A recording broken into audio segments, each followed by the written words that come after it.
ನಿಮ್ಮ ಹೆಸರು? ಮಲ್ಲಮ್ಮ. ಏನಾಗ್ತದಮ್ಮ? ಮೊಳಕಾರಿ ಇಲ್ಲಿಗೆ ಚುಟು ಚುಟು ಅಂತ ಹೊಡಿತಿದ್ರಿ.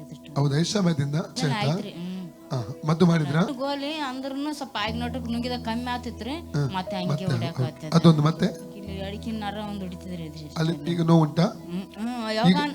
ಈಗ ಆಗ ಸ್ವಲ್ಪ ಪಟ ತನ ಕೂತಿದ್ರೆ ಹೊಡಿತಿದ್ರಿ. ಈಗ ಇಲ್ಲಲ್ಲ? ಈಗ ಆದ್ರೆ ಈಗ ಈಗ ಇದೆಯಾ? ಓಕೆ, ಅಷ್ಟೇ ಅಲ್ಲ. ತಂದೆ ದೇವರೇ, ಯೇಸು ನಾಮದಲ್ಲಿ ಪವಿತ್ರಾತ್ಮನ ಸಹಾಯದೊಂದಿಗೆ ಕರ್ತನೆ ಪಾದಕ್ಕೆ ಬಂದಿದ್ದೇನೆ. ಈ ತಾಯಿಗಾಗಿ ಪ್ರಾರ್ಥಿಸ್ತಾ ಇದ್ದೇನೆ.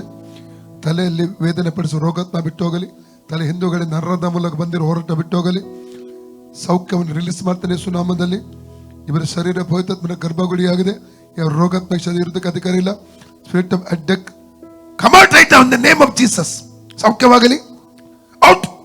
ಲೂಕ 19. ಅವುಗಳನ್ನು ಚೇಡುಗಳನ್ನು ವೈರ್ಯ ಸಮಸ್ತ ಬಲವನ್ನು ತುಳಿದಕ್ಕೆ ಅಧಿಕಾರವನ್ನು ಶಕ್ತಿಯನ್ನು ನನ್ನ ಹೆಸರು ಕೊಟ್ಟಿದ್ದಾನೆ. ಆದ್ದರಿಂದ ಅದಕ್ಕೆ ಕೇಡು ಮಾಡಿದ ಸ್ಥಳದಲ್ಲಿ ಫ್ರೀ ಆಗಲಿ ಯೇಸು ನಾಮದಲ್ಲಿ. ಯೇಸುನ ಅಧಿಕಾರ ನಾಮದಲ್ಲಿ ಮೊಣಗಂಟಿನ ಹೊರಡು ದುರಾತ್ಮ ಶಕ್ತಿಯನ್ನು ಗದರಿಸ್ತಾನೆ. Out out. ನರಕದ ಸೌಖ್ಯ ಪ್ರಕಟ ಆಗಲಿ. Out in name Jesus. Out in name Jesus. Out in name Jesus. ರೋಗಾತ್ಮಕ ಅಪ್ಪಣೆ ಕೊಡಿ. ಬಿಟ್ಟು out in name Jesus. Out in name Jesus.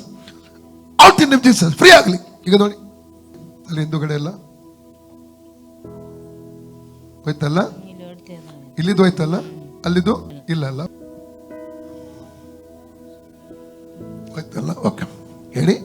ಯೇಸುವೇ, ನನ್ನನ್ನು ಗುಣಪಡಿಸಿದ್ದಕ್ಕಾಗಿ ಸ್ತೋತ್ರ.